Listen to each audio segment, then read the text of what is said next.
Bienvenue à la Salette, chers amis, chers pèlerins, chers sœurs et frères. Nous nous trouvons dans la basilique du sanctuaire. Et pour cette rencontre, je vous propose un thème qui n'est pas facile, mais je pense que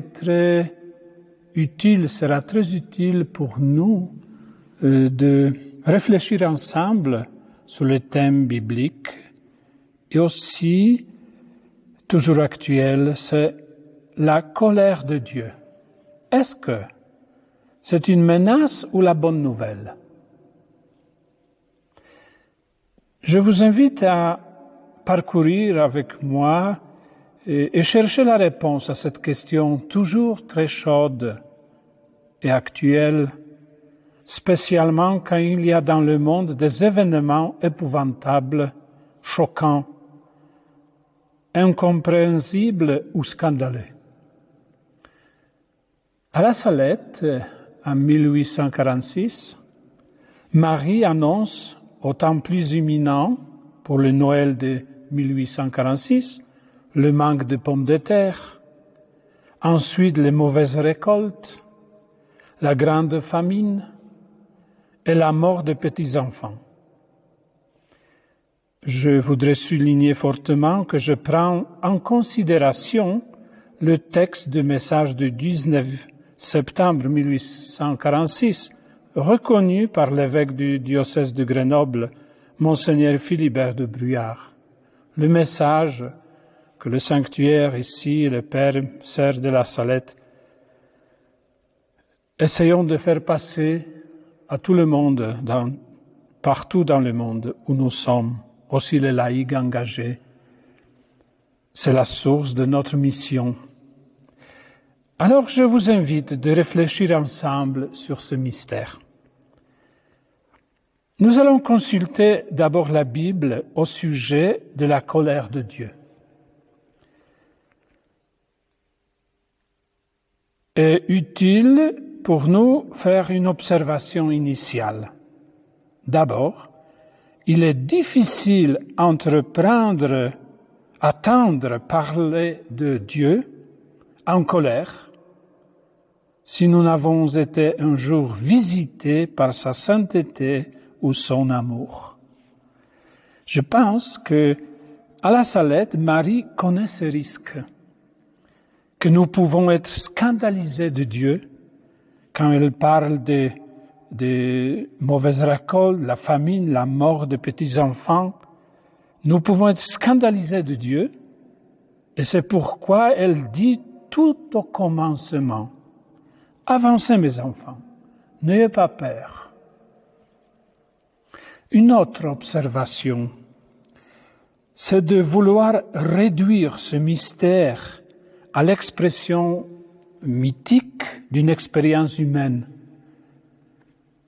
C'est-à-dire que nous pouvons projeter sur Dieu nos expériences humaines, nos peurs, nos haines, et notre orgueil. Alors dans ce cas-là, nous risquons de méconnaître le sérieux du péché et le tragique de l'amour de Dieu.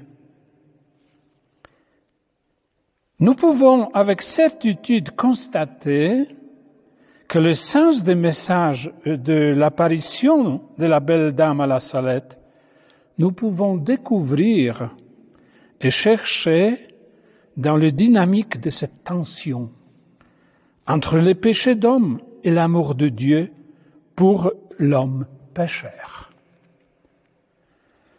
Alors la Bible affirme le fait que Dieu se met en colère. On peut dire qu'en lui luttent deux sentiments, la colère et la miséricorde.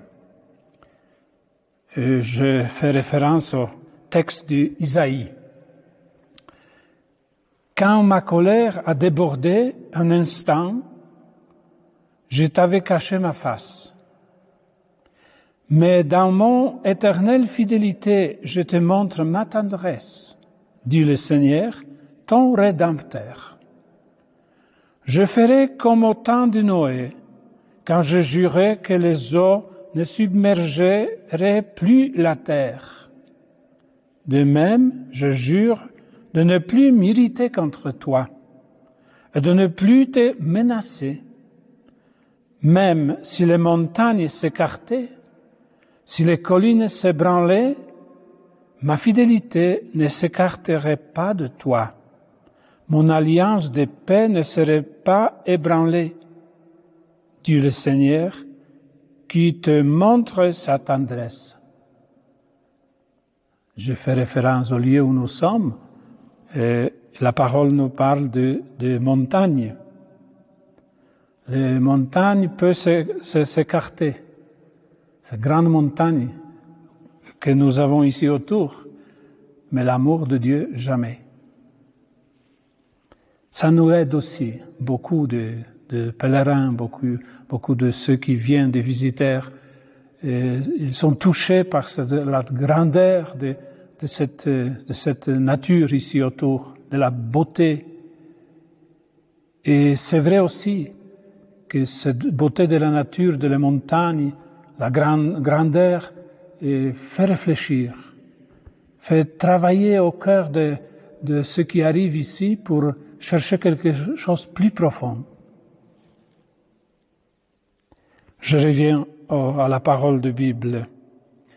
La foi d'Israël, malgré certaines naïvetés, parce qu'elle attribue tout mal inexplicable à la colère de Dieu, conçue comme la vengeance d'un tabou, malgré cette limite, la foi d'Israël a eu cette attitude lucide parce qu'elle prend le mal pour ce qu'il est.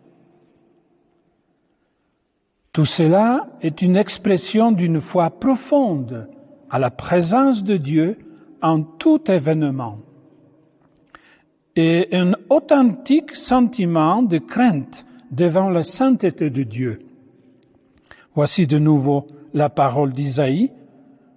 Je dis alors, malheur à moi, je suis perdu, car je suis un homme aux lèvres impures. J'habite au milieu d'un peuple aux lèvres impures, et mes yeux ont vu le roi, le Seigneur de l'univers. Nous pouvons faire référence à notre foi, notre façon de croire.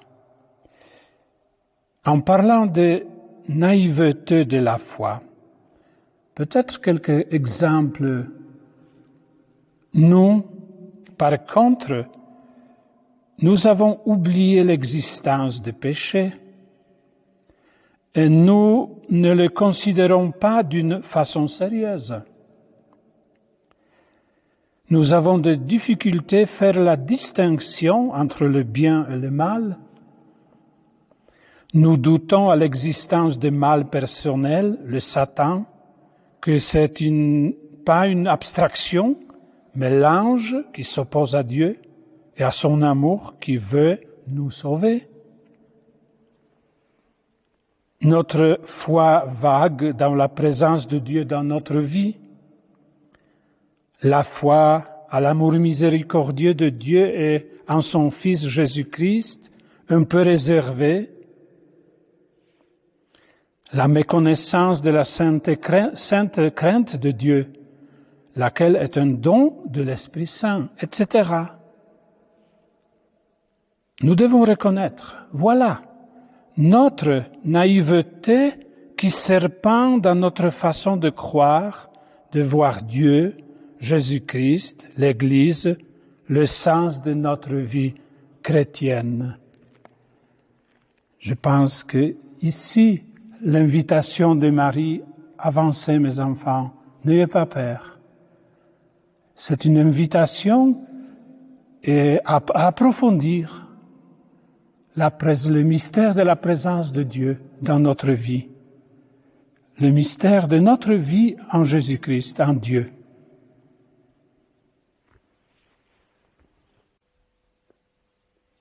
Nous continuons notre réflexion. Nous nous trouvons maintenant devant la peinture d'Arcabas. Marie au pied de la croix, ça nous permet de réfléchir un peu plus en voyant, en regardant, en contemplant cette scène de crucifixion, de douleur de Marie, le mystère de notre Seigneur, de sa passion, de sa mort pour nous. Alors la parole de Dieu nous dit qu'en Jésus, la colère de Dieu se révèle. D'abord, sa vie, son activité, sa mission qu'il a accomplie pendant cette période de 3 ans avant sa passion. Nous voyons Jésus que ce n'est pas un stoïcien qui ne se trouble jamais. Il commande avec violence à Satan. Alors Jésus lui dit, « Arrière, Satan, car il est écrit, c'est le Seigneur ton Dieu que tu adoreras. À lui seul tu rendras un culte. » C'est dans l'évangile de Marc. Nous voyons Jésus qui est hors de lui devant l'astuce diabolique des hommes. Vous êtes du diable, c'est lui votre père, et vous cherchez à réaliser les convoitises de votre père. Depuis le commencement, il a été un meurtrier. Il ne s'est pas tenu dans la vérité, parce qu'il n'y a pas en lui de vérité. Quand il dit le mensonge, il le tire de lui-même, parce qu'il est menteur et père du mensonge. C'est les paroles de Jésus de l'évangile de Saint Jean. Il dit aussi, Jésus, une forte parole aux hypocrites. Hypocrite, Isaïe a bien prophétisé à votre sujet quand il a dit « Ce peuple m'honore de lèvres, mais son cœur est loin de moi. » C'est de l'évangile de Matthieu. Et aussi nous voyons quand Jésus se met en colère contre ceux qui ne se montrent pas miséricordieux. Alors, promenant sur eux un regard de colère, navré de l'endurcissement de leur cœur, il dit à l'homme, « Étends la main. » Il l'étendit et sa main redevient normale. Voilà la nature humaine de Jésus, notre Seigneur, avec tous ces sentiments propres à la nature humaine, il participe dans sa mission. Nous pouvons dire et voir que les sentiments humains en Jésus sont tout engagés dans sa mission. La venue de Christ et sa passion, sa mort et sa résurrection ont changé radicalement la situation. Jésus nous a délivrés de la colère de Dieu. Il a enlevé le péché du monde. C'est lui qui a été fait péché pour que nous devenions justice de Dieu en lui. Il a été mourant sur la croix. Il a été fait malédiction pour nous donner la bénédiction. Et nous pouvons être sauvés ayant foi en lui qui nous sauve. Et les paroles de Saint Paul, car le langage de la croix est folie pour ceux qui vont à leur perte, mais pour ceux qui vont vers leur salut, pour nous, il est puissance de Dieu.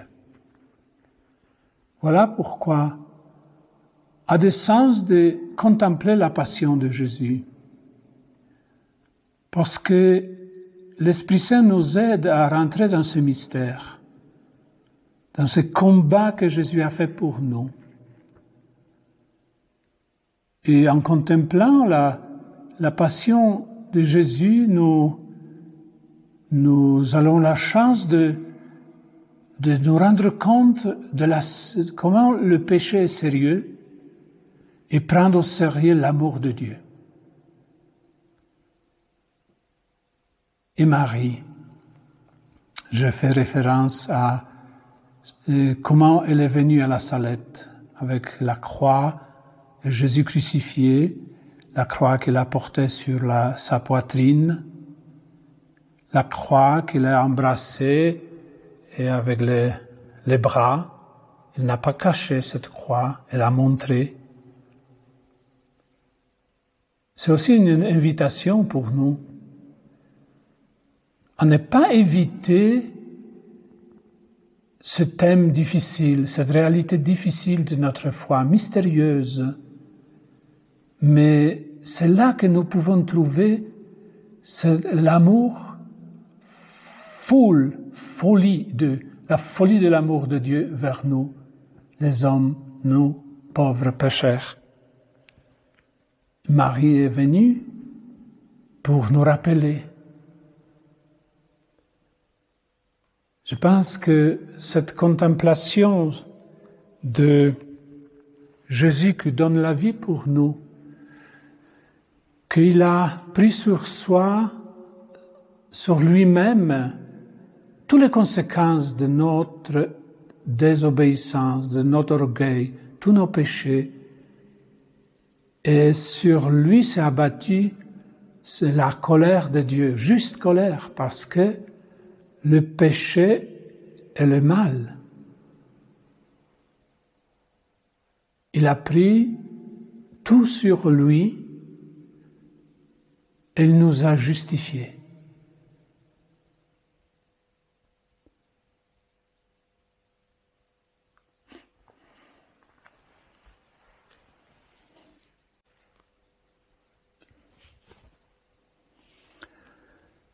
Nous sommes au centre de la basilique et nous pouvons voir, contempler cette peinture, cette icône d'Arcabas, de Christus Pantocrator, qui domine toute la basilique, son regard.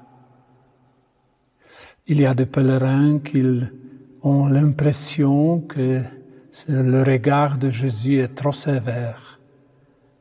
Les autres disent non, pas du tout. Je le vois qu'il me suit,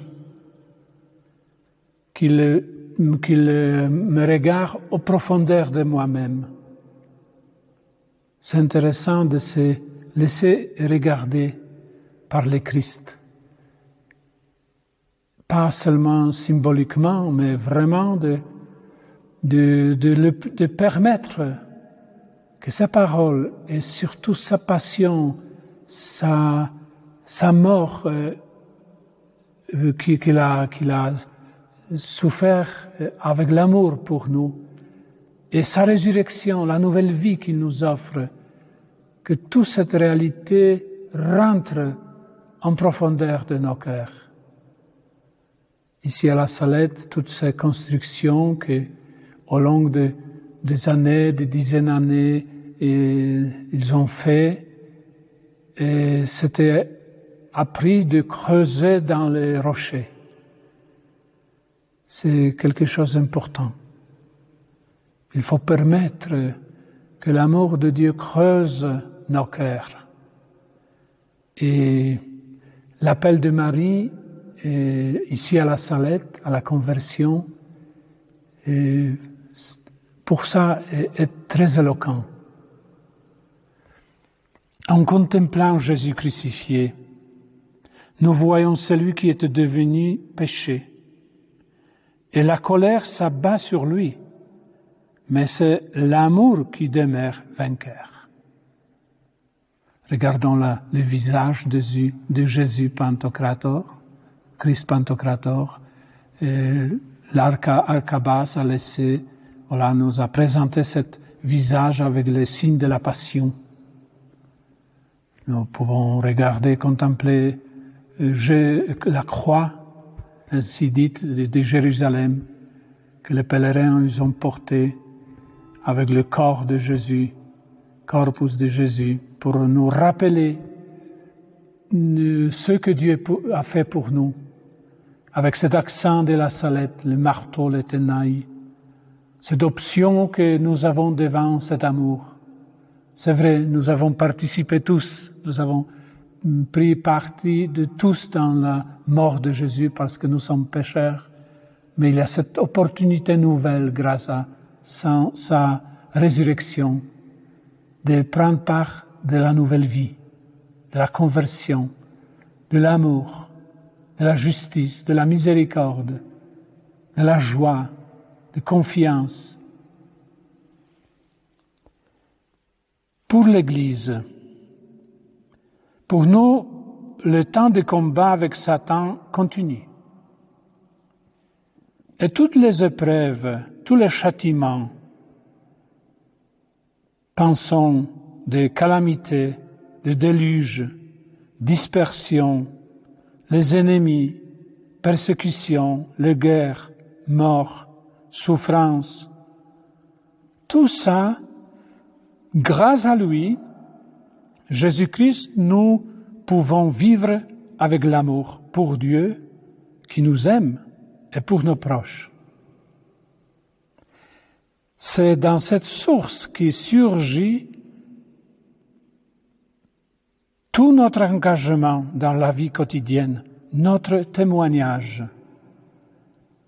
Cet amour que nous avons reçu, que nous recevons du Seigneur à travers l'Église, à travers la parole, le sacrement, l'Esprit Saint nous donne cet amour, c'est pas pour nous contenter, mais pour la faire passer aux autres, pour que le monde soit en continuation évangélisé, informé, invité à accueillir cet amour. Grâce à Jésus-Christ, à sa passion, à sa résurrection, à l'amour avec lequel il a fait toutes ses œuvres pour nous, nous pouvons vivre toutes ces épreuves comme un appel à la conversion ou comme notre participation à l'œuvre du salut. Maintenant, on ne parle pas beaucoup d'expiation, mais en vrai, de quoi s'agit-il quand nous parlons d'expiation? Il s'agit de changer notre cœur pour qu'il soit capable d'accueillir le don de Dieu.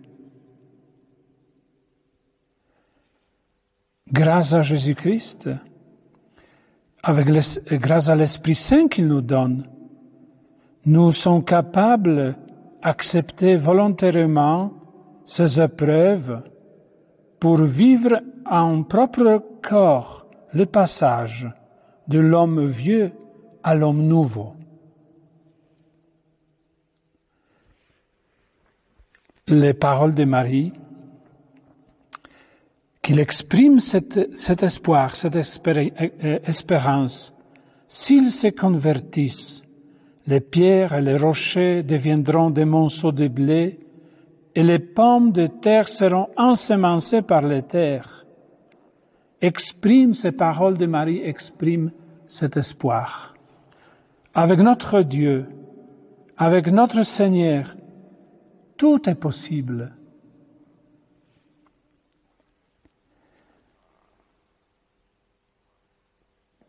C'est ça que nous pouvons trouver aujourd'hui pour nous. Là où nous vivons, nos épreuves, nos situations difficiles, il y a des confinements différents. Ce que nous vivons maintenant, mais aussi on peut être confiné parce que les autres ne nous aiment pas, ou parce que nous ne sommes pas capables à aimer les autres, ou parce que nous avons la peur de faire face aux difficultés, aux souffrances, à l'incertitude. En vrai, il y a différentes sortes de confinement. Jésus a fait si que nous sommes réconciliés, qu'il est possible la vie, la communication avec son Père, qu'il est possible la relation avec l'autre qui est à côté, qu'il est possible d'introduire l'amour là où il est absent. Fidélité là où normalement on fait déserter la situation, la personne, l'engagement, les promesses faites.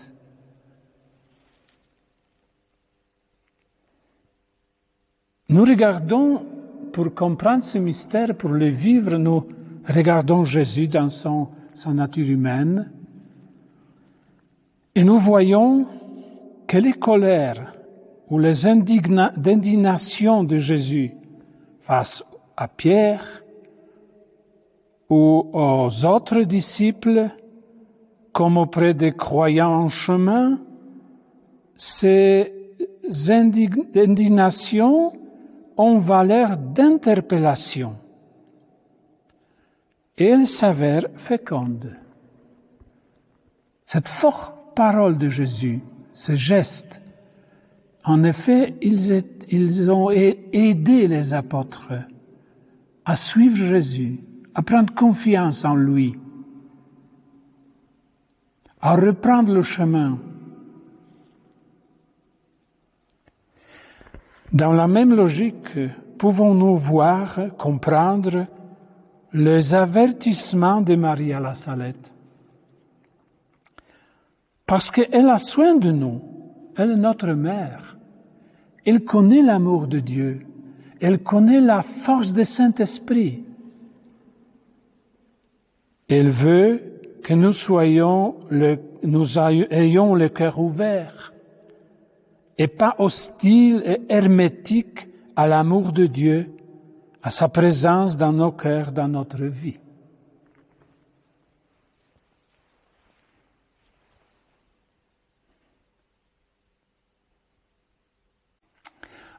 En conclusion, nous nous trouvons devant la peinture, toujours d'Arcabas, les noces de Cana.